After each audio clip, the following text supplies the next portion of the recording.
like I've told you for weeks, I'm enjoying this ACC situation, even though ACC fans don't like, I'm sure that the playoffs are pretty much dead. But it's a free for all, and a lot of teams are involved. There's a game in the Coastal Division this Saturday that's pretty much going to decide it between Pitt and Virginia, just playing head to head for the division championship. Again, there's some other factors, but that pretty much is the game of the year. And then here we've got Clemson and Wake Forest playing in Death Valley. And Wake Forest is not necessarily the favorite. I don't want to put them in that spot according to Vegas, but they are the team with the better record that's sitting on top of the division.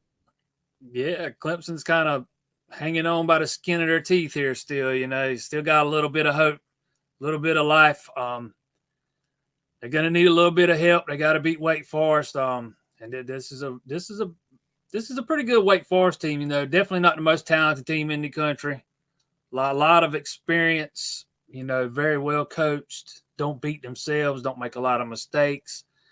And they just it's like a well-oiled machine. They just play together, and it's worked well for them this year. They've won a lot of football games. They got a pretty potent offense, less than stellar defense, but I mean, it's not like Clemson's bringing some explosive offense to the table. So it's going to be interesting to see how this thing plays out, because this is a very banged up Clemson team. They left the UConn game even more banged up than they were going in, and it's going to be interesting to see how it plays out.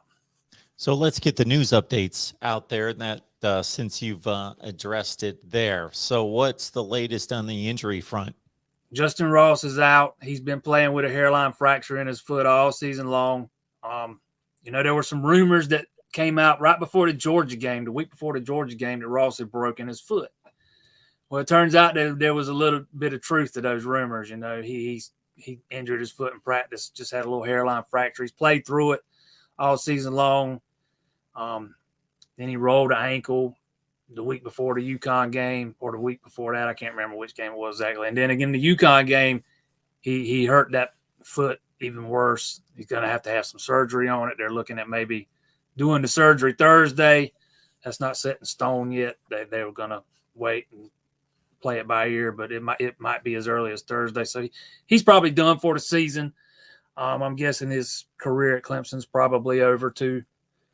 And I think we all know DJ Uiagalelei got hurt against Louisville, hurt that knee, playing on a sprained PCL. He was noticeably limping in the pregame warmups. He was not moving around well. I think he even got hurt a little bit more against UConn. So he's going into this game pretty banged up, more banged up than he was.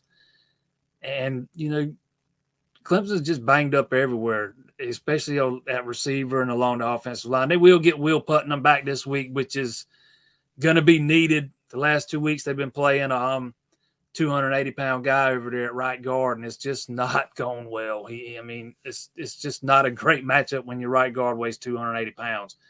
He was getting pushed around by the UConn guys all day long. There was pressure in DJ's face all day long. And that's just not something you're used to seeing with this Clemson team against substandard competition. The offensive line plays never been what I would call elite, but they always been able to hold their own against subpar competition, and they're not able to do that right now.